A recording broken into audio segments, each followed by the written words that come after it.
Welcome to Bad Gear, the show about the world's most hated audio tools. Moment, Florian. Falscher Kanal.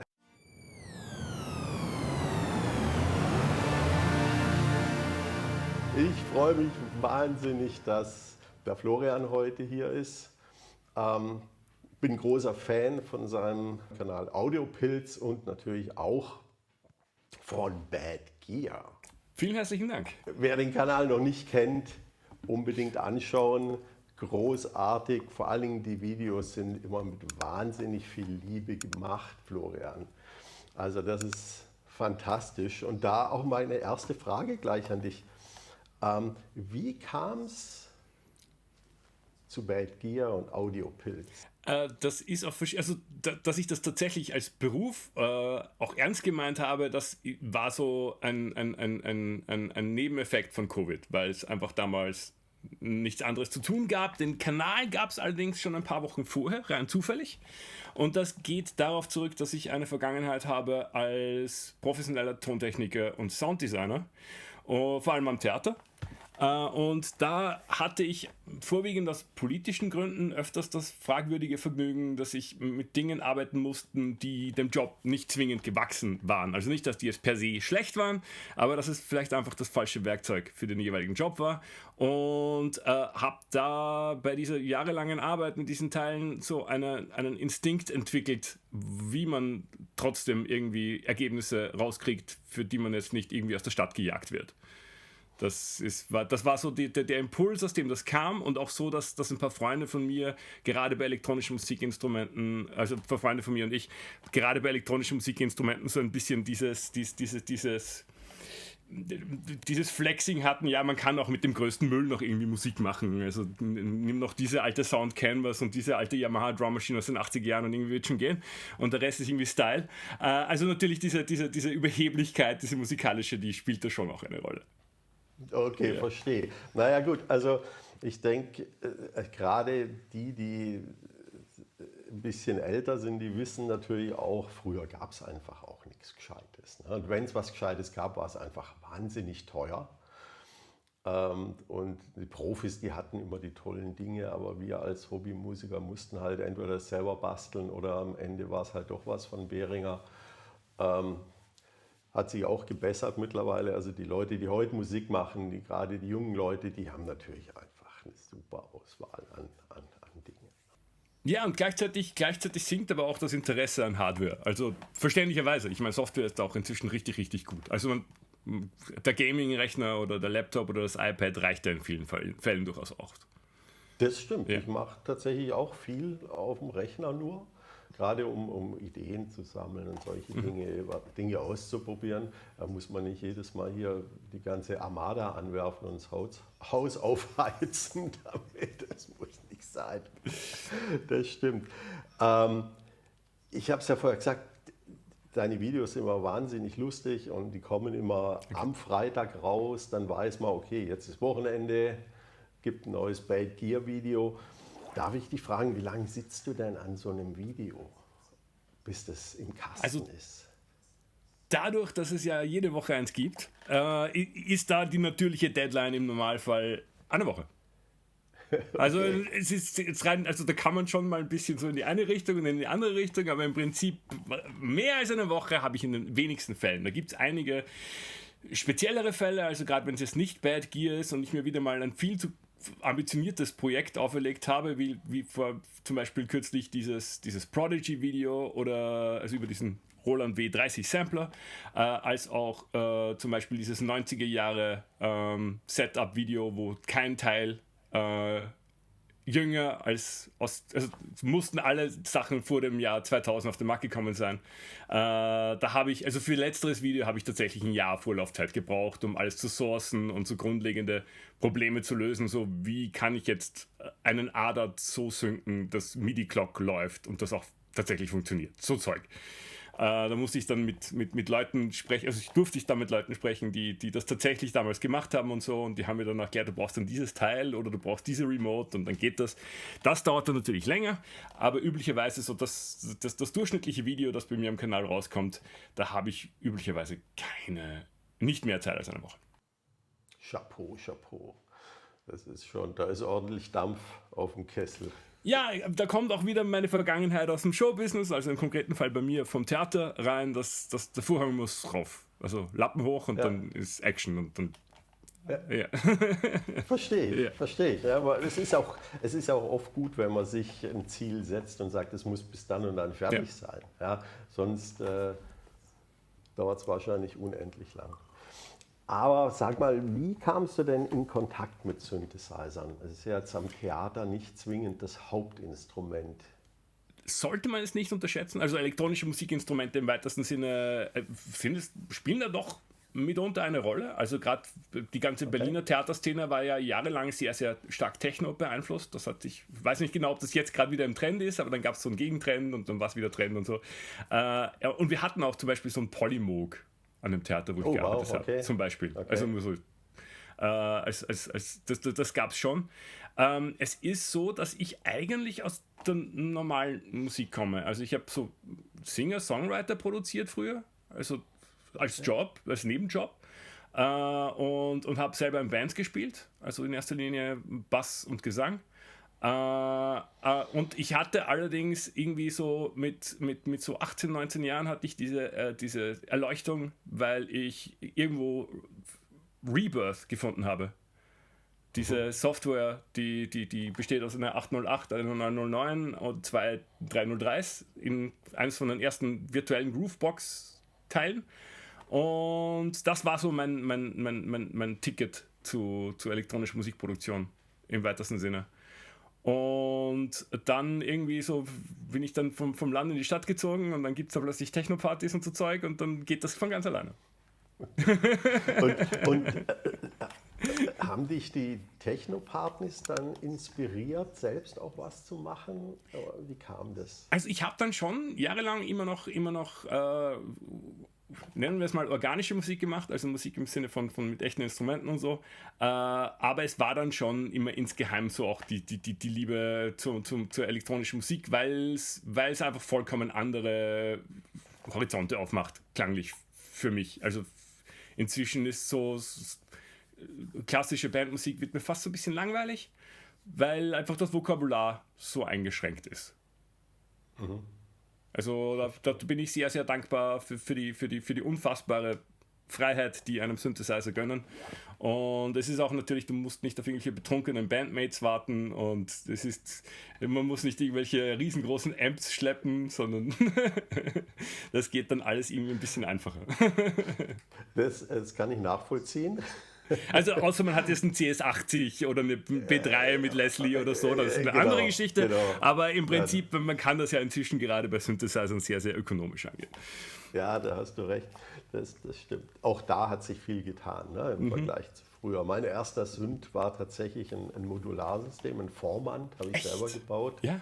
Ja. Und den muss man da auch immer mit rumschleppen, ne, mit all den Höhen und Tiefen, die sowas halt hat. Wusstest du, wer auch ein Formantsystem als ersten Synth hatte? Nein. Dieter Döpfer. Der Dieter Döpfer? Ja, okay. Dieter Döpfers Liebe zum Modular-Synthesizer ist, wenn man den Quellen im Internet trauen darf, zurückgehend auf ein Formantsystem, das er selbst gebaut hat als Teenager. Der Dieter Döpfer hat tatsächlich, ich habe ja jahrelang in München gewohnt, in Gräfelfing auch, und der hat bei mir um die Ecke gewohnt, der Dieter. Also der hat tatsächlich da seine Werkstatt und seine kleine Firma und genau. Also dem haben wir natürlich viel zu verdanken, dem Dieter Döpfer. Ne? Also alles, was Eurorack angeht und so, und das ist schon... ja, das gäbe es alles ohne ihn nicht. Ne, gäbe es nicht. Punkt. Ja, gäbe es einfach nicht. Und der hat da schon sich gedacht, ach ja, Messtechnik, 19 Zoll, kann man nehmen, ja, einfach schlau. Ja, und wirklich eine tolle Geschichte. Ich denke, viele haben auch einen Vormand gehabt damals, weil das war irgendwie das Einzige, was man sich dann leisten konnte. Aber gut, was hat dich oder welcher Künstler hat dich am meisten inspiriert bezüglich elektronischer Musik? Also vermutlich war da wie für viele zwei recht populäre 90er Jahre Artists, nämlich The Prodigy, nicht nur deswegen, weil ich vor 2 Wochen ein Video dazu gemacht habe, sondern weil es einfach für jemanden, der aus der Rockmusik kam, plötzlich, okay, das ist jetzt elektronische Musik, aber es rockt. Das war so das erste, das ich verstanden habe in diesem Bereich. Und dann natürlich ebenfalls wie bei vielen Aphex Twin natürlich. Und die ganze IDM-Musik der 90er Jahre und dann in weiterer Folge Otekre, Square Pusher und so weiter und so fort. Sehr, sehr cool. Sehr, sehr cool. Und jetzt haben wir vom ersten monophonen Synthesizer gesprochen. Was war denn deiner? Außer dieser Mix-Geschichte. Ich denke, dass, wenn ich mich recht erinnere, war das ein Sequential Circuit Six-Track. Ein Six-Track? Ja, entweder das war das Six-Track oder es war die Döpfer MS404. Einer von den beiden, ich kann es nicht mehr sagen. Ich weiß es nicht mehr. Ja, ja cool. Ja. Der Six-Track, ich habe ja hier so einen Prophet 600 noch einen Originalen. Die haben schon gute Sachen gemacht. Absolut, ja. Das ist definitiv so. Ne? Und der war ja schon polyphon. Ja, also 6 Stimmen. Die monophone Geschichte komplett einfach schon übersprungen.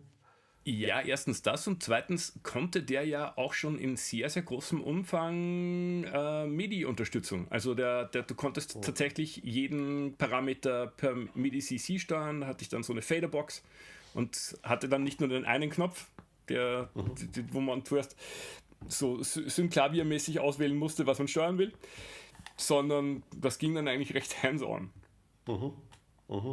Ja, der hatte zwar schon viel Menu-Diving, wenn ich mich recht erinnere, ne, aber man konnte einfach viel machen. Ja, er hatte so einen Numlock. Du musstest den Parameter eingeben und dann konntest du ihn schrauben. Yeah. Genau. Wenn es wenigstens Menu-Diving gewesen wäre. Also wieder Moog Source im Prinzip. Ja, sehr, sehr ähnlich. Ja, genau so. Ja, sehr schön. Und würdest du auch sagen, dass der ein unterbewerteter Synth ist für das, was er konnte? Absolut. Er hatte jetzt nicht diese Gravitas, die man jetzt von einem Prophet 5 erwarten würde. Zwar eine Stimme mehr, aber doch sehr einfacher Synthesizer in dem Sinn. Aber gerade dadurch, dass es halt so Synths on a Chip waren da drinnen und man einfach bei jedem Oszillator auch mehrere Wellenformen gleichzeitig auswählen konnte, hat der definitiv eine Liga über dem gespielt, was man von ihm erwartet hätte. Es ist allerdings so, dass der ja mit diesen der hatte diese Gumminoppen-Tasten. Und ich habe ihn dann verkauft, wie ich das Gefühl hatte, die machen es nicht mehr lang. Also ich habe jetzt niemanden über den Tisch gezogen, also das hat noch alles funktioniert. Aber ich hatte dann so Horrorgeschichten gelesen im Netz und habe mir gedacht, okay, ich verkaufe ihn jetzt besser.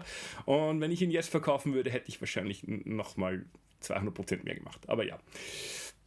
Ja, das ist ja immer so bei den Geschichten. Ich habe damals, wann war das, 93, habe ich meinen Polymoog verkauft. Ja. Und da könnte man heute auch sich ein Haus da wahrscheinlich dafür kaufen, obwohl das Ding eigentlich Mist war. Also wenn man sich es mal genau betrachtet. Ja, beim Polymoog ist ja eines der Hauptprobleme, dass also habe ich es nie, außer den vorher erwähnten in meiner ehemaligen Arbeitsstätte, die haben ja nie funktioniert, oder? Es war schwierig. Also ich habe das Ding tatsächlich billig geschossen für 500 Mark damals.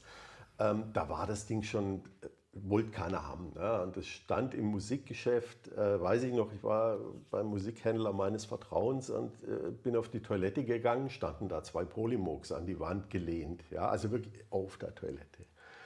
Und da sage ich zu dem, was ist mit den Polymoogs? Ja, willst du einen haben? Da sage ich, ja, was willst du dafür? Ja, 500 Mark. Okay, 500 Mark kann ich mir leisten, nehme ich das Ding mit. Hat natürlich nicht funktioniert. Ja? Und dann musste ich den also erstmal reparieren und das Ding ist einfach, also es ist so schlimm innen drin. Ich habe ihn dann hingekriegt, das hat dann auch wieder funktioniert und ich war dann ziemlich enttäuscht, dass der eigentlich gar nichts kann. Ja, dass das eigentlich eine Preset-Schleuder ist, die nichts abspeichern kann. Das war für mich eigentlich das Tragische, ne? Weil ich damals kein Internet, also man konnte zwar Musikmagazinen so lesen, aber ich war der Meinung, ja, das Ding hat ein Display, das hat Tasten, da kann man sicher was abspeichern. Aber es hat die Vox Humana. Nur das Polymoog Keyboard hatte das, ja. Das kleinere, ne? Der große Polymoog hatte die gar nicht. Wusste ich gar nicht. Der hatte irgendwie Strings oder irgendwie. Ich habe mal ein Video dazu gemacht, wie man die Foxy Humana machen kann auf einem Behringer. So, das kannst du auf jedem machen, der 2 Oszillatoren hatte und ein paar LFOs. Aber ja gut, also es war ein Riesending, war sau schwer. Auf die Bühne konntest du den nicht mitnehmen, weil der garantiert nicht mehr funktioniert, wenn du ihn ausgeladen hast. Naja gut. Meiner Meinung nach ziemlich überbewertet. Also auch das, was heute bezahlt wird dafür. Ne, weil du brauchst echt dann auch noch ein Oszilloskop daheim und am besten hast du auch Elektrotechnik studiert, weil sonst kriegst du das Ding nicht. Ja, aber es kommt in Cars vor. Ich weiß nicht, was du hast. Ja, stimmt. Ach so, stimmt. Das ist natürlich entscheidend. Aber du hast ja bei Bad Gear so wahnsinnig viel Bad Gear schon betrachtet. Mal Hand aufs Herz, was war wirklich für dich der Schlimmste? Es gibt ein Gerät von Akai, ich glaube, es heißt MMX8. Das ist so ein Sample Player. Und ich glaube, die verkaufen das sogar immer noch. Und es hat nie funktioniert. Also vielleicht zufällig mal, aber nicht so, wie du wolltest. Das war tatsächlich, also da war ich auch persönlich verletzt, dass ich so viel Zeit damit verbringen musste. Und ansonsten, was für mich, das war relativ am Anfang, wie ich den Kanal gestartet habe, habe ich mir selber auferlegt die unfassbare Qual des Roland D110. Okay. Der ja, manche wissen das vielleicht, das war ja auch der erste Synth von Nick Batt. Und eben DNA waren einige von den Sounds von ihrem großen Hit. Die waren auch von dem D110, der Bass zum Beispiel. Und ich habe dann auch für die Show so eine Statistik gemacht. Das Ding hat, glaube ich, fast 5000 Parameter. Aber mit so 2-Zeilen-Display und 4 Taster. Das ist okay. vollkommen wahnsinnig, das Ding irgendwie tatsächlich bedienen zu wollen. Aber es geht irgendwie. Ja, also Roland hat schon so ein Händchen, ne, auch für solche unbedienbaren Synths, wenn man mal sich überlegt, wo die herkommen. Ne? Ich meine, Jupiter 8, Jupiter 6, die ganzen Junos waren alles super Synths. Und dann bringen sie plötzlich was raus, was im Prinzip nur ein Display hat und einen Knopf zum Drehen, wie ein DX7 auch. Ja? Aber DX7 hatte wenigstens noch die ganzen Taster, wo du dann sagen konntest, was du jetzt einstellen möchtest. Ja. Aber das sind ein paar Faktoren, die dann eine Rolle spielen, meines Erachtens. Erstens, dass man jetzt Roland viel vorwerfen kann, einfach deswegen, weil sie so unendlich viel Gear auf den Markt gebracht haben. Ja. Es ist einfach vollkommen, wie gesagt, ich hänge hauptberuflich im Netz und schaue Roland-Zeug und anderes Zeug. Und jeden Tag, es vergeht definitiv kein Tag, wo ich nicht wieder irgendein Roland Synth, Keyboard, Drum Machine, was auch immer, irgendwo, Groovebox, irgendwo finde, von der ich noch nie gehört habe. Vollkommen vergessen, irgendwo 5 Typen in einem Forum von 2007 sagen, ja, hatte ich mal als Scheiße. So. Ich habe mal eine Website gefunden, ich versuche die nochmal irgendwie aufzutreiben, ich verlinke es dann hier im Video. Da war wirklich jeder Roland Gear drauf, den es jemals gab. Und ich glaube, sogar die Manuals waren da drauf als PDF. Und ich bin da durchgescrollt und habe gedacht, das kann nicht wahr sein. Es ist wahr. Das kann nicht Die wahr sein. haben so viel rausgebracht. Es ist Wahnsinn. Unfassbar. Und Wahnsinn. Man muss auch Roland, und ich meine, das ist bei mir jetzt natürlich, ist mein Lieblings-Synth-Brand, ist nicht nur, weil er meinen Kanal aufrechterhält, sondern deswegen, weil ich Roland halt sowohl von der Gangästhetik als auch von der historischen Relevanz halt großartig finde. Man kriegt jedes Manual auf ihrer Webpage, ohne sich anmelden zu müssen. Das ist richtig geil. Ja. Vollkommen egal, wie alt es ist, vollkommen egal, wie obskur dieses Teil ist. Du findest das Manual auf der Webpage. Nicht, dass die Manuals dann teilweise das virtuelle Papier wert wären, auf dem sie nicht gedruckt sind, aber immerhin. Und es ist so, dass jetzt bei diesen ganzen 80er Jahre und dann teilweise auch 90er Jahre Verbrechen ist es halt auch so, dass da viel dabei ist, wo das tatsächlich Pionierarbeit war und es noch keine wirklichen Standards dafür gab, wie man es zum Teil tatsächlich baut. Und auch einige Erkenntnisse aus den 80er Jahren, die nicht so gut gealtert sind. Ich weiß nicht, ob du diese Geschichte kennst von Prophet 5. Dass die Prophet 5 zurückbekommen haben vom Service. Also SCI hat die Prophets bekommen zum Service und niemand hat jeden Sound geschraubt. Es haben alle nur die Presets aufgerufen. Niemand hat je selber einen Sound geschraubt. Und das war auch so eine Erkenntnis, die dann irgendwie mal in den 80er Jahren bei den Herstellern durchgesickert ist, dass das maximal professionelle Sounddesigner machen und alle anderen nur auf den Knopf drücken wollen und mal spielen. Und ich denke, dass das auch aus dieser Denkweise rauskommt. Das ist schon möglich, ne? Und das macht auch Sinn. Absolut. Ja, also das ist ja praktisch User Feedback at its best. Ja. Ja. Hast du je gelesen von The KLF, The Manual, dieses Buch, wo es darum geht, wie man in den 80er Jahren einen Hit im Vereinigten Königreich machen konnte, ohne irgendeine Ahnung zu haben, worum es eigentlich geht? Nee, erzähl. Nein, da ist es eben so, dass stimmt manches immer noch, aber es gibt auch einen sehr, sehr schönen Einblick in das, wie damals elektronische Musik im Studio gemacht wurde. Und wenn du damals einen elektronischen Track machen wolltest, musstest du einen Programmer hiren. Mhm. Du brauchtest jemanden, der die ganzen Synths managt und programmiert und Drum Machines und Sequencing und so. Und das war einfach nicht in diesem Ausmaß zugänglich und das war auch in erster Linie auch für Profis gemacht, die Zeit reingesteckt haben und dann tatsächlich auch mal sich durch ganz tiefe Menüs durchgekämpft haben und so. Ja, absolut. Und man darf auch nicht vergessen, dass ich habe da eine Dokumentation gesehen über den DX7, Yamaha DX7. Die hatten natürlich schon Programmer. Klar. Also sprich, die hatten das alles als Hardware. Klar. Die konnten da drehen und machen und tun. Ne? Und bis der Sound dann auf dem Synth gelandet ist, weil sonst wären die auch wahnsinnig geworden. Obwohl das geht sogar. Ich meine, da braucht man eine gewisse Leidensfähigkeit, aber man kann einen DX7 ohne jetzt einen Programmer auch mal programmieren. Das geht.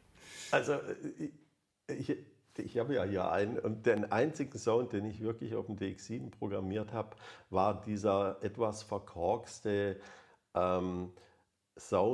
Piano-Sound von Die Tänzerin, Ulla Meinecke, sagt dir vielleicht was. Ulla Meinecke, deutsche Sängerin, ganz bekannt damals gewesen. Und dieser Song hat nur eine Drum Machine und DX7, sonst hat er nichts. Mhm. Und das ist so dieser typische DX7-Piano-Klang. Ich glaube, es war sogar auf einem DX1 original gespielt, von Edo Zanki. Und der war so ein bisschen übersteuert. Also wenn du da richtig reingelangt hast, dann hat der wirklich so ein Ping gemacht. Mhm. Und den habe ich mal programmiert. Auf jeden Fall war das damals so, also als dieser Song rauskam in Deutschland, brauchte jeder Keyboarder einen DX7. Ja, vorher war okay, DX7, ja. Und dann kam dieser Song raus, Riesenhit.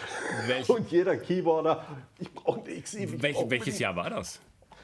Das war in den 80ern. Wann kam der DX7 83. raus? 83, das muss kurz danach gewesen sein.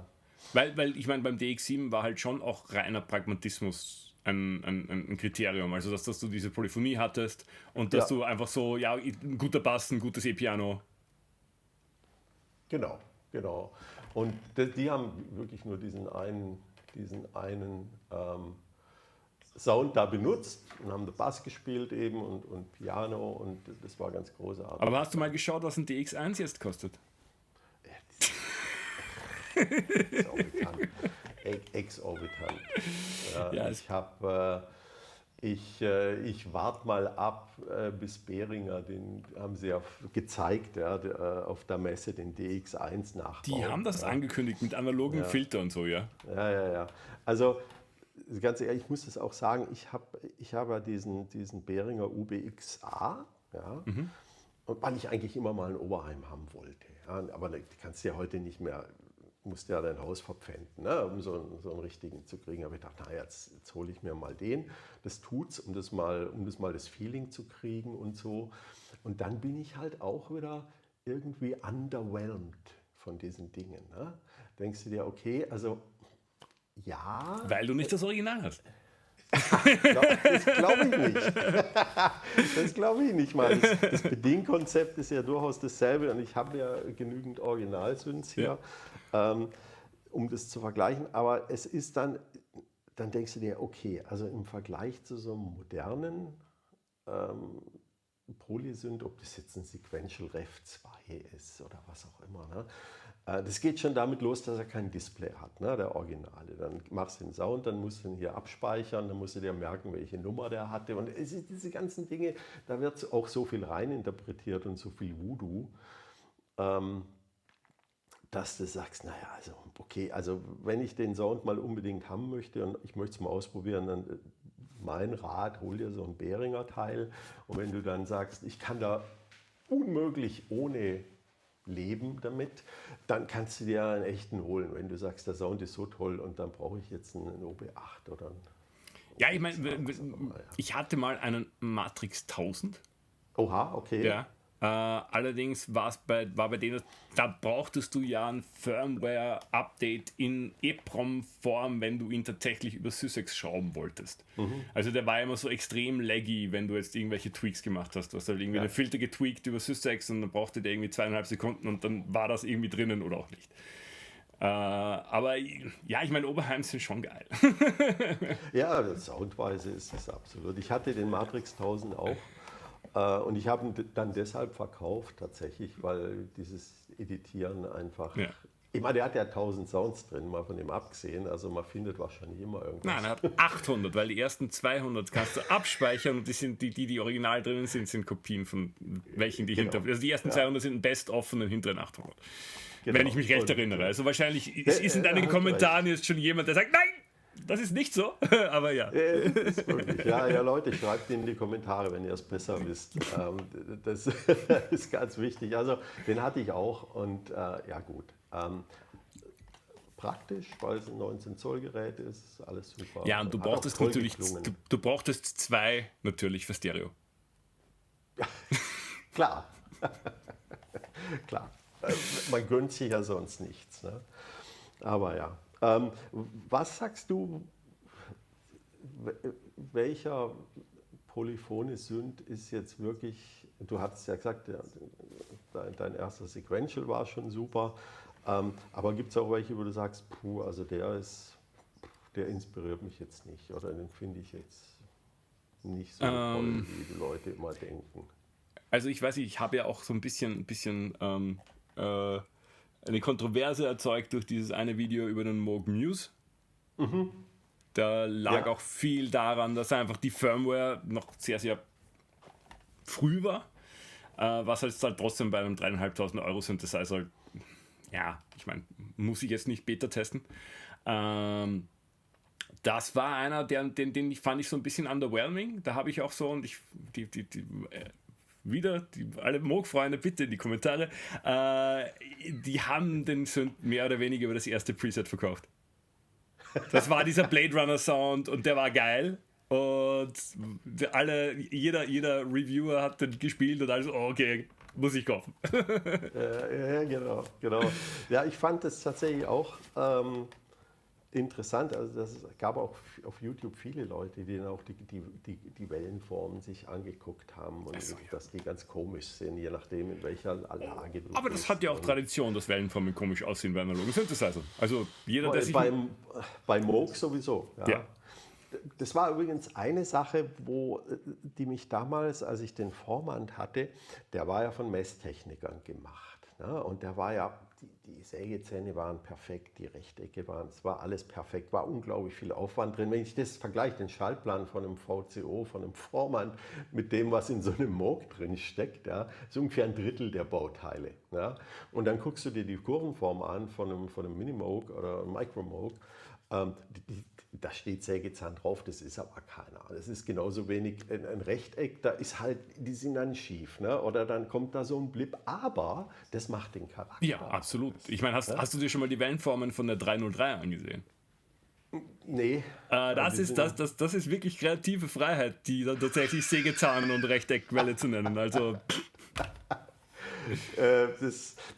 Mich hat da auf jeden Fall damals, als ich den Format eben hatte, habe ich gedacht, warum klingt der jetzt überhaupt nicht so toll, wie ich das jetzt von Switched on Bach kenne, Wendy Carlos. Ne?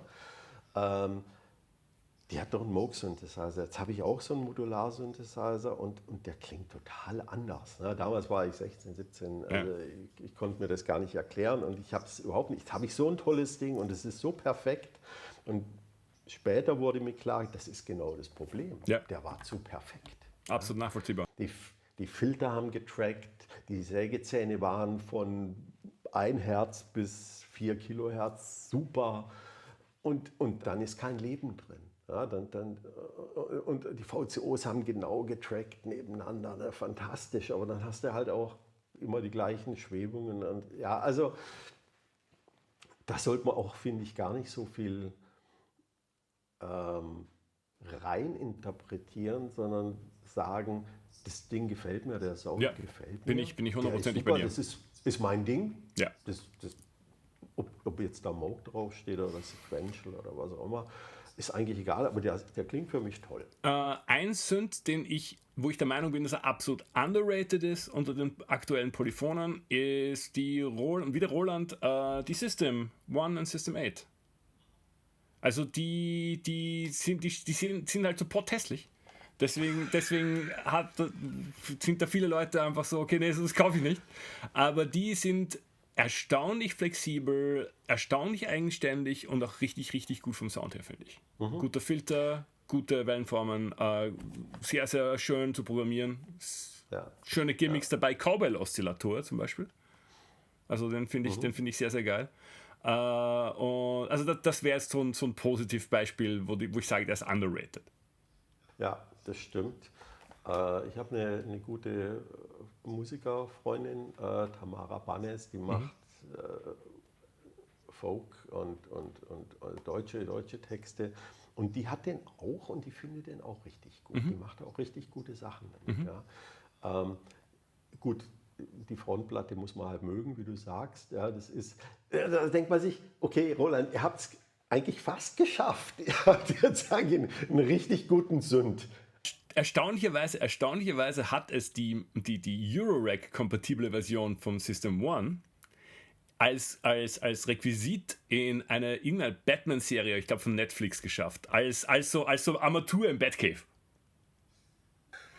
Nachdem es ja auch aussieht, bis zu einem gewissen Grad. Apropos Synths, die als Beta-Version ausgeliefert wurden, kannst du dich erinnern an den ersten neuen Prophet 5? Der mit falschen Kondensatoren im Filter ausgeliefert wurde, wo dann die Filter nicht richtig aufgingen. Nein, aus der Kontroverse habe ich mich ausnahmsweise rausgehalten. Okay. Die mussten sie ja echt hardware-technisch fixen. Ne? Da kannst du ja nichts mit Firmware machen. Nee. Ich kenne nur die Geschichte, wie Aspen Kraft einen Prophet X gegrillt hat, weil er den Monitor angeschlossen hat. Aber ja gut, Aspen Kraft ist ja auch so ein Spezialist. Ne? Oh ja. Das finde ich auch immer sehr amüsant, was der da macht. Aber klar, dass die Dinger heute alle einen Rechner drin haben, ist ja eigentlich logisch. Macht ja total Sinn. Aber wenn er natürlich zum Booten eine Minute braucht, dann ist es natürlich auch irgendwo. Also übrigens auch an dem Prophet 5, ich habe ja den Prophet 10 tatsächlich. Also den mit Doppelmanual? Nein, mit Doppelstimmen. Ja. Aber mit zweistimmig. Wenn du da Autotune drückst, da musst du aber eine lange Pause machen bei einem Auftritt. Also da muss der Sänger viel erzählen, ja, weil der stimmt irgendwie 3-4 Minuten stimmt der vor sich hin. Ja, aber gut, ist halt so. Ne? Muss man wissen. Sonst ein toller Synth, sehr inspirierend natürlich. Ich habe ja da ein Video dazu gemacht mit dem Till, den ich interviewt habe, wo wir da versucht haben, so einen Jupiter 8 Sound hinzudrehen. Ist halt schön, weil du drehen kannst. Ne? Ja. Alles auf dem Panel ist. Also das ist schon eine coole Geschichte. Machst du aktuell, blöde Frage, natürlich machst du Musik, weil in jedem Bad Gear Video ist irgendwo Musik drin. Es sind pro Bad Gear Video sind 3 Tracks. Genau. Also wenn ich dich jetzt frage, machst du noch Musik? Ja, natürlich machst du noch Musik. Machst du außer Bad Gear auch noch Dinge? Es ist ein bisschen schwierig, weil ich meine, wir haben ja natürlich als Leute, die Musik machen und Musik lieben, haben wir jetzt die Kontroversen der letzten Jahre, also der letzten Jahrzehnte eigentlich eher, haben wir ja mitverfolgt. Also jetzt so ich würde keine Veranlassung sehen, einen normalen Release um des Releases wegen zu machen.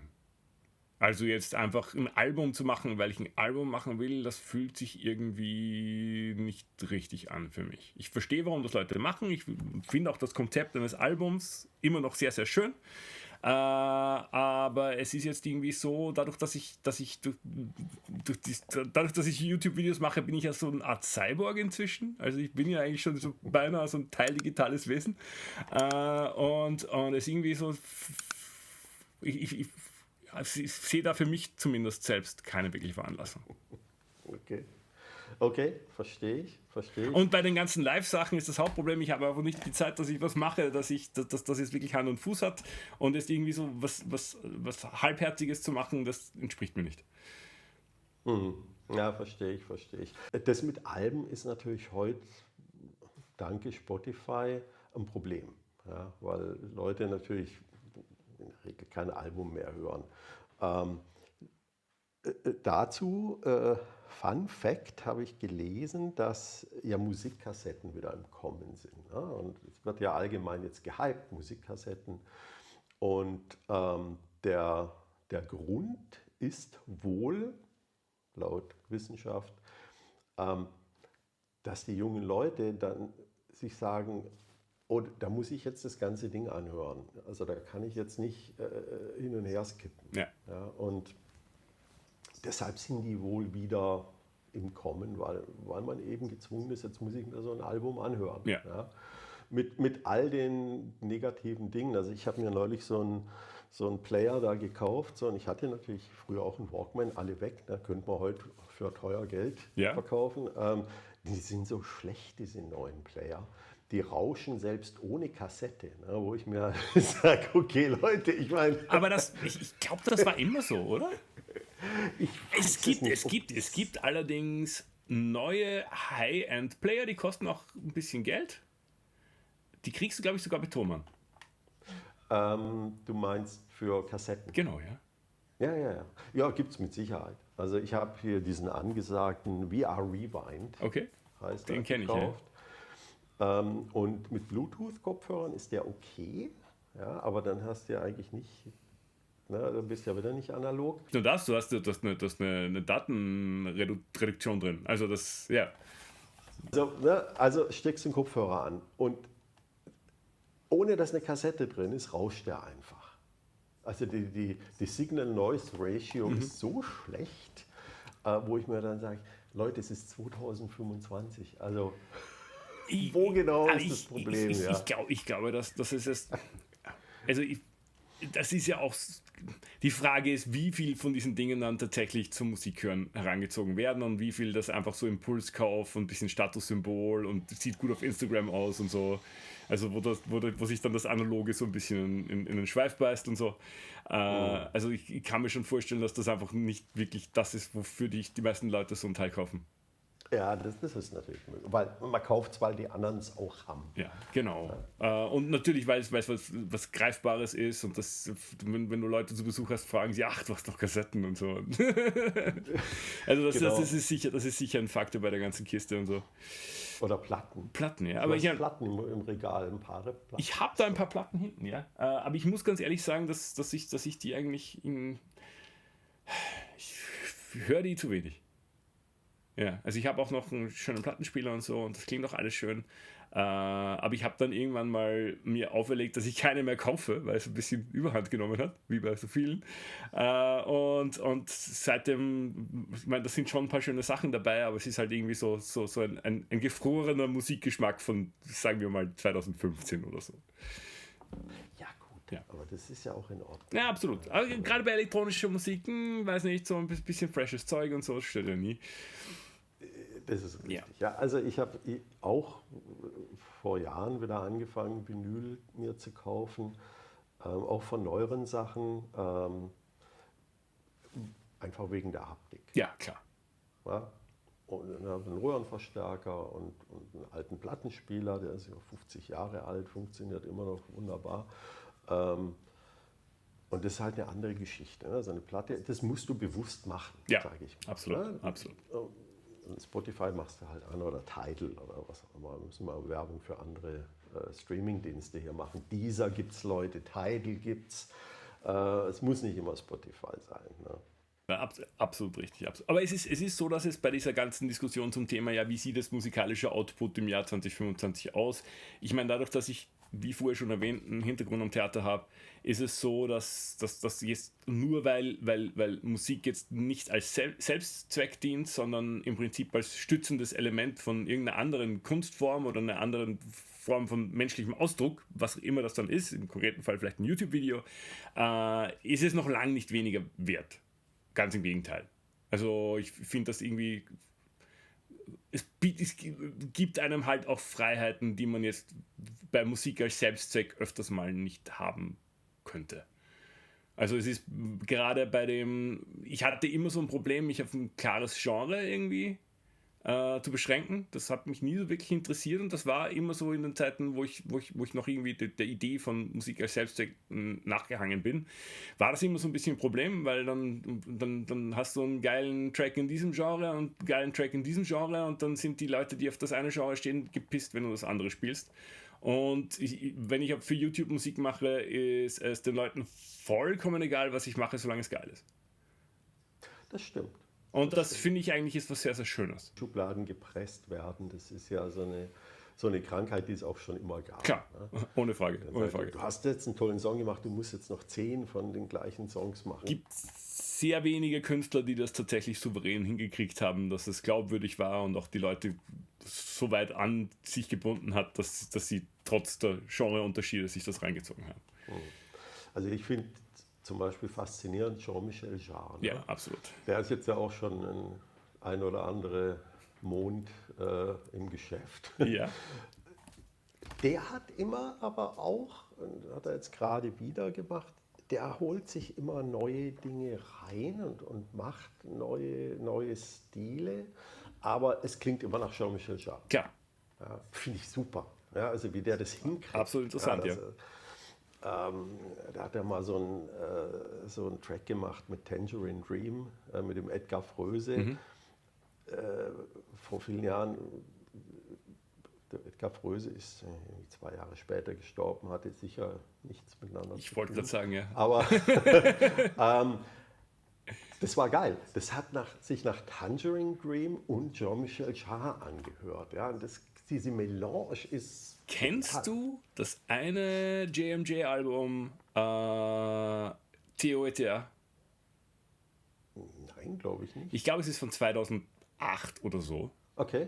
Und da musste er vermutlich irgendeinen Vertrag mit einer Plattenfirma erfüllen.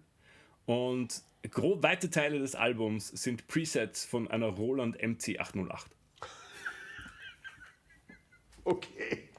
Wahrscheinlich ist es deshalb an mir vorbeigegangen. Es ist, sagen wir so, es ist nicht das Album, das du jemandem empfiehlst, wenn jemand fragt, was soll ich mir denn von JMG anhören? Also das ist irgendwie so, also das ist wirklich so, du drückst bei der MC808 auf Play und okay, das ist schon schon schade.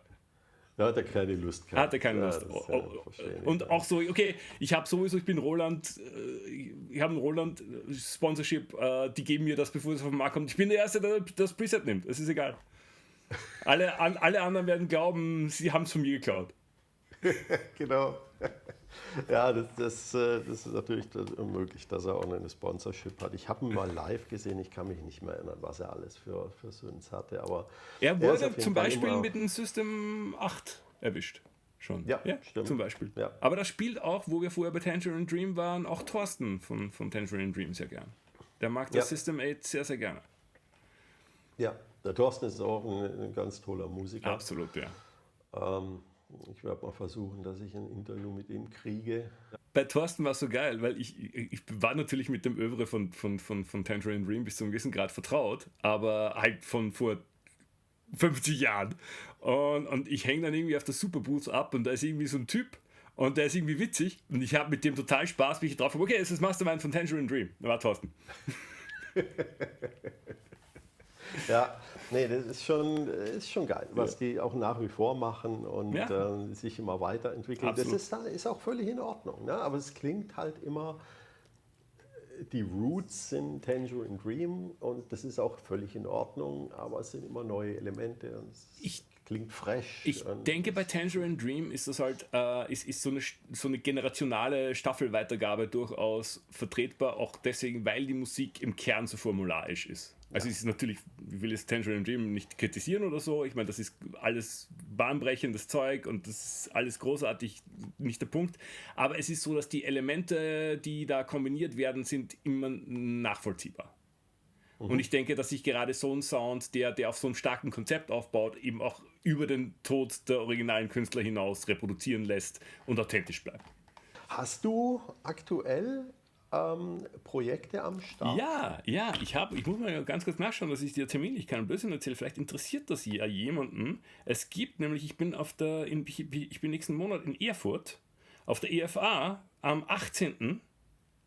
und halte da einen Vortrag über Musikproduktion für Social Media oder Social Media für Musikproduzenten, je nachdem. Ich glaube, ich habe das eine gepitcht und das andere haben sie reingeschrieben. Also haben da so eine Bildungs- und Kulturinitiative und die machen da einmal im Jahr so ein Event und da bin ich und wenn ich das richtig mitbekommen habe, auch Dr. Spree, also dieser Berliner Modular-Artist, den ich sehr schätze, der mal zeigt, wie man so richtig Techno ballern kann. Am Modularsystem, das finde ich immer sehr, sehr erfrischend. Der dürfte da eine Performance machen, wenn ich das richtig mitbekommen habe. Ja, der Hannes Bieger ist auch so Modular-Papst. Ne? Ich finde es immer toll, was der da macht. Hannes Bieger, aber ich finde das auch so bewundernswert, dass der das tatsächlich durchzieht mit das ganze Zeug dann auch live benutzen. Ja. Also dem seine Live-Setups sind immer vollkommen atemberaubend. Roadie-Bandscheiben vernichtend. So. wirklich beeindruckend, ja. Bezüglich Modular und Live, finde ich, ist der absolute Benchmark immer noch Colin Benders.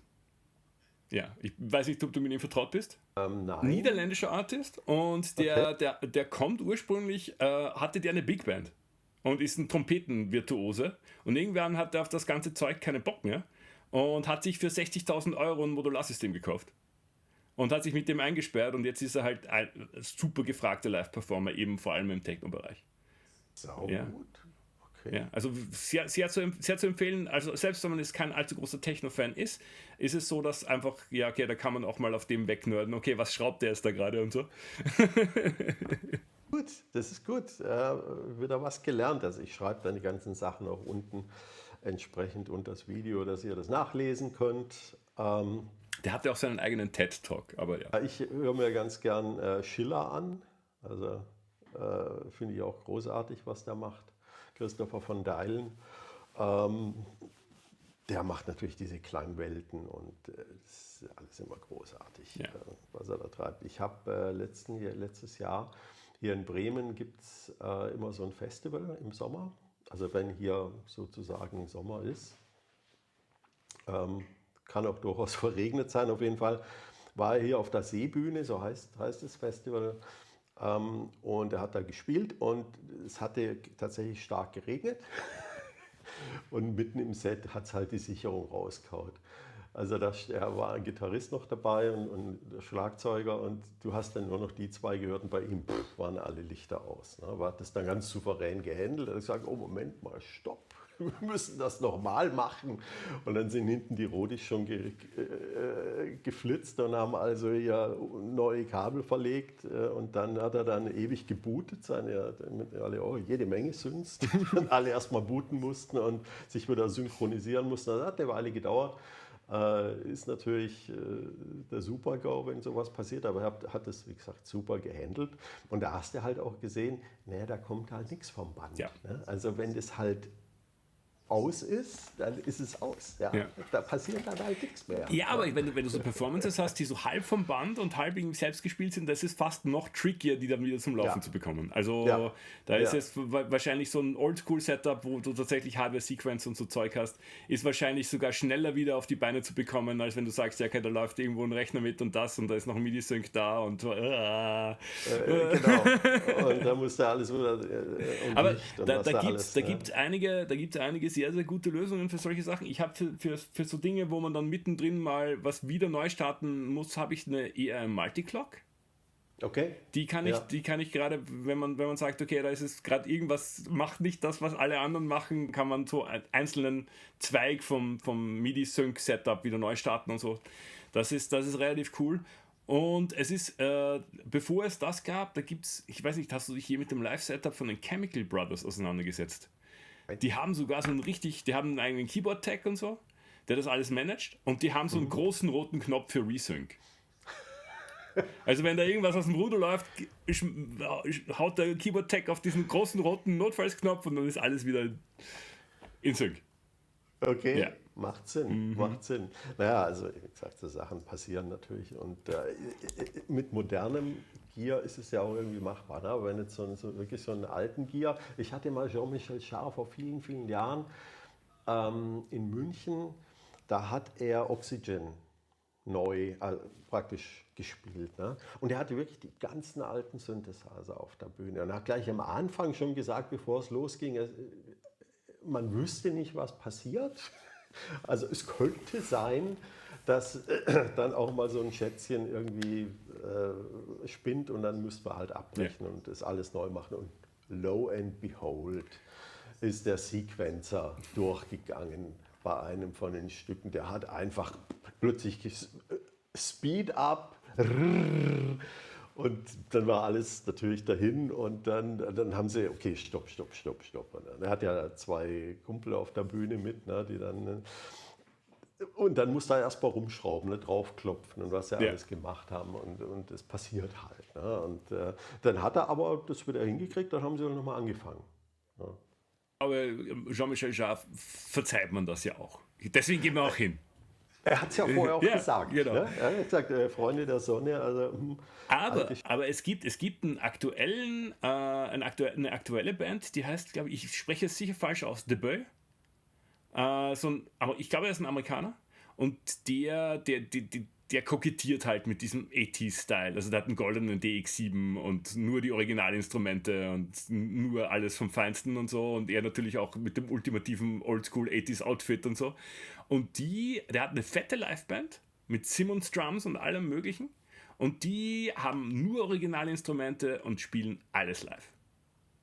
Wirklich beeindruckend. Also auch wirklich mit den Original-Junos und Mini-Korgs und keine Ahnung, was auch immer original ist, sie haben es auf der Bühne.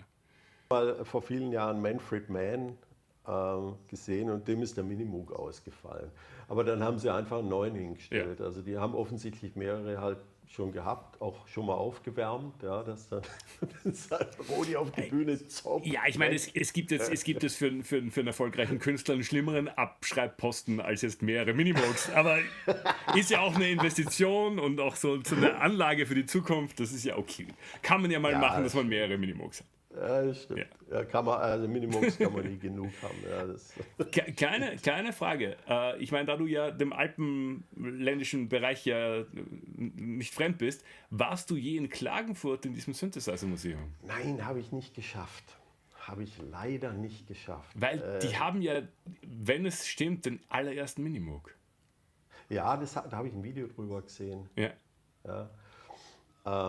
Nee, das habe ich leider nicht geschafft. Hatte ich immer auf der Agenda, als ich noch in München gewohnt habe. Jetzt wohne ich in Bremen, jetzt ist es natürlich schwierig. Breiter Weg. Ich habe vor vielen Jahren mal mir in Oakland das Synthesizer-Museum angeguckt. Da gibt es auch ein paar ganz peinliche Videos irgendwie auf YouTube von mir, wo ich da dann mit all diesen Synths irgendwie tatsächlich auch was mache. Ne? Und die haben schon ein paar tolle Sachen. Also die haben zum Beispiel den Yamaha CS70M, der mit nicht Lochkarten, sondern Magnetstreifen wird mir gespeichert. Super geiler Sound, wirklich toller Synth. Wirklich, das User-Interface ist großartig. Jetzt gebe ich ganz offen zu, wieder bitte in den Kommentaren mich roasten, sehr, sehr gerne. Das ist echt, da habe ich jetzt wirklich nicht mal eine Vorstellung, wie das Teil aussieht. Groß, schwer, Holz. Okay, du hast mich erwischt.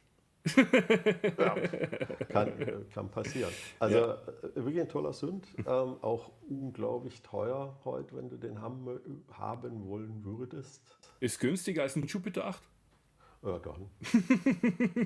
Was auch immer günstig in dem Zusammenhang heißt. Es gibt einen in Köln, also Okay. für 18.500.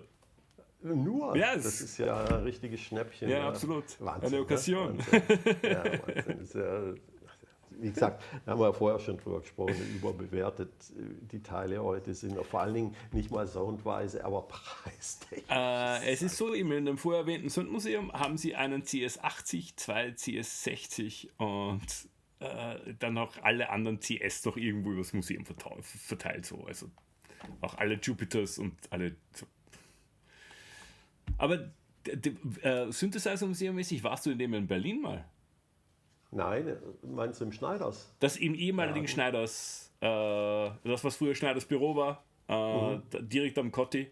Das ist jetzt das Synthesizer-Museum Berlin. Und die haben, also dort ist halt beeindruckend, in wie gutem Zustand die ganzen Teile sind. Die sind halt wirklich top-notch geserviced und so. Die stimmen alle und die sind alle, du setzt dich hin und spielst und es ist wie neu. Wirklich beeindruckend. Eben auch zum Beispiel CS80 und so, ja. Also die muss ich auch mal so ein bisschen die Werbetrommel rühren, weil die sind toll. Also die haben da einige Sachen, die sonst überall nur rumstehen und kaputt sind. Okay, und ansonsten trinkst du aus Ikea-Gläsern, so wie ich Offensichtlich, jetzt machen wir für die auch noch Werbung. Hast du Affiliate-Links für Ikea drinnen, oder was? Wirklich nicht. Nee, aber das stimmt, Schneiders Laden ist auch noch so eine Geschichte. Ich überlege mir auch tatsächlich, ob ich nicht auch ein Museum aufmache. Ne? Ja. Weil hier so viele, ich habe hier, glaube ich, 35 sind es mittlerweile rumstehen, dass man die tatsächlich der Öffentlichkeit zugänglich machen würde. Ja. Schreibt mal in die Kommentare, ob ihr das besuchen würdet, das Museum. Ja, gibt's in Bremen so eine Synthesizer-Szene in dem Sinn? Weiß ich gar nicht. Aber so eine richtige Elektro-Szene ist mir nicht bekannt. Nein, es ist nämlich geil, weil muss ich schon wieder für einen Non-Profit die Werbetrommel rühren. Es gibt hier in Wien den Signalzirkus. Okay, cool. Und das sind totale Enthusiasten und die haben auch teilweise unfassbare Sammlungen. Also von denen borge ich mir auch viel Zeug aus.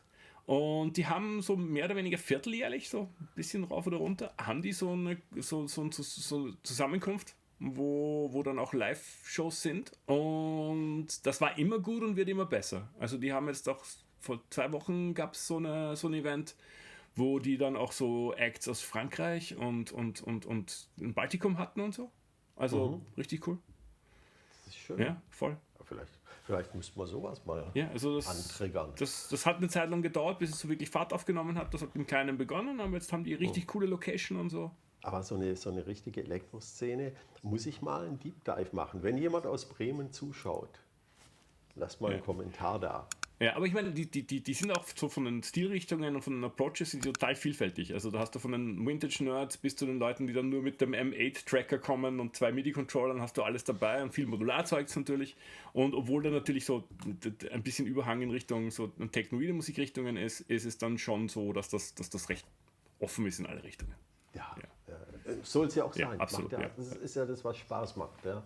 Wo man einfach mal sieht, was die anderen machen und in welche Richtung es da geht. Und da kann man immer was lernen. Also, lernen kann man von jedem was. Ja? Ja. Das ist einfach so. Von dir lerne ich immer, welches Gear ich mir nicht kaufen sollte. Ja, obwohl es ist ja so, dass es den Begriff des Bad Gear Gas gibt. Also, dass du Bad Gear schaust und dann nachher das Ding kaufst. Also, es gibt ja tatsächlich, und ich meine, ich mache jetzt nicht so viel Geld mit Affiliate-Links wie andere Leute natürlich, aber das spielt schon noch eine Rolle. Es gibt dann tatsächlich Leute, die sich nach der Bad Gear-Episode dann offensichtlich einen Synth kaufen. Die dann sagen, das kann gar nicht sein, dass der so schlecht ist. Dem beweise ich das jetzt. Dem beweise ich das jetzt, dass das Ding gut ist. Das kaufe ich mir jetzt. So. Ja, es gibt aber auch schon wirklich missverstandene Geräte, wo einfach im Prinzip die auf den ersten Blick halt so aussehen, als würdest du damit nichts zu tun haben wollen. Und wenn du einen genaueren Blick drauf wirfst, entdeckt man meistens, dass das richtig geil ist. Also ich würde mal sagen, das prominenteste Beispiel, das ich auch irgendwie ein bisschen zum Meme gemacht habe, ist natürlich die TB3, die bei mir natürlich ständig vorkommt. Und ich habe inzwischen 3. deswegen heißt Okay. es TB3. Und also das ist zum Beispiel eines von diesen Teilen, da sind auch die Leute schon ein bisschen angefressen auf mich, weil ich die Preise so hoch gedrückt habe. Echt? Ja, weil du hast irgendwie die Teile bekommen für 150 Euro und inzwischen wollen da Leute irgendwie 600 Euro auf Reverb oder so. So Zeugs. Also habe ich ein bisschen schlechtes Gewissen. Also sorry, wieder in die Kommentare, wenn nicht irgendwie so. Ja. Das denke ich mir aber oft, ne, dass dann irgendwelche Synths reviewed werden und dann siehst du, ne, dass die Preise hochgehen. Ne. Das ist einfach, ist halt der Markt. Ja, es ist. Ist halt so. Ja, aber Na es gut. ist meistens, meine Beobachtung ist, und das ist jetzt zu meiner Ehrenrettung, üblicherweise ist es nur so ein kleines Ding, wo es mal kurz ein bisschen mehr wert wird und dann nachher flaut das wieder ab. Also meistens sind diese Effekte sehr, sehr kurzfristig. Ja, außer bei Minimoog. Ja, okay, aber ich meine, das ist der Minimum. Ja, genau. Ist der Minimoog. Kann zwar nichts, aber ist teuer. Ist auch richtig geil. Ja, Muss ja. man jetzt einfach mal neidlos, es ist sehr, sehr gut gealtert. Das stimmt. Und es gibt das stimmt. viele Ja. Synths, die bei weitem nicht so gut gealtert sind, auch analoge. Also muss man das mal. Es gibt einen Grund, warum Uli da auch was gebaut hat, das wirklich sehr, sehr ähnlich klingt. Wahrscheinlich ähnlicher zum Minimoog als solches, als zwei Minimoogs untereinander, zwei echte. Also ich mag diese leicht verstimmte Gewalttätigkeit von diesen extrem rohen Oszillatoren und von diesem Lederfilter, das mag ich schon sehr gern. Also bin ich sehr empfänglich auf jeden dafür. Fall. Ja. Also es ist auch, es kommt oft drauf an, was du jetzt für ein Modell hast. Ne? Und das ist ja so ähnlich wie bei Hammonds, ne? Wo Leute sagen, ich will jetzt aber eine Hammond, weil die klingt so und so, weil die habe ich auf der Aufnahme gehört. Ja, Pech, my friend. Ja, du hast jetzt eine gehört. Ja. Wenn du dir eine andere jetzt kaufst, dann wird die ganz anders klingen. Ja, und außerdem, Ja. wenn du so ein Teil von einer alten Platte kennst, dann spielen dann auch andere Faktoren. Welcher Leslie, wie war der Leslie mikrofoniert, welche Bandmaschine, wievielte Kopie das war, mussten die das nochmal irgendwie von einer Spur auf die andere bouncen. Ja. Dieses ganze Zeug hat ja auch einen nicht unerheblichen Einfluss auf das, wie dann so ein Instrument tatsächlich auf Platte klang. Ja, genau. Und so ist halt bei dem Minimoog auch. Ja, absolut, absolut. Hast du jetzt einen erwischt, der einfach so mies abgeglichen war, dass sie einfach die Oszillatoren machen, was sie wollen, was sicher nicht beabsichtigt war, aber das war halt dann so, ja? Oder erwischst du jetzt einen, der super ist, Ja. super kalibriert ist? Und ich wollte eigentlich ein Video zum Multimoog machen. Und habe dann angefangen und dann habe ich festgestellt, oh Mann, der muss jetzt erstmal wieder in die Werkstatt. Also da geht alles in die Hose an der Kiste. Ne? Vom Keyword-Tracking angefangen, mache ich nicht, ich mache jetzt also über einen Micromoog erstmal, der ist hoffentlich ein bisschen mehr forgiving, aber gibt es noch einiges zu tun. Ja, Mensch, Florian, das war super spannend und auch vor allen Dingen unglaublich lustig. Die Freude war ganz meinerseits. Ich bin auch zutiefst amüsiert. Mach dir keine Sorgen. Nochmal vielen Dank, dass du so spontan auch Dank dir. bereit erklärt hast, hier in die Show zu kommen und wünsche dir natürlich Bad Gear nach wie vor alles Gute und dass der Bad Gear nie ausgeht. Da mache ich mir keine Sorgen. Und euch sage ich, bleibt sauber, macht Musik und wir sehen uns.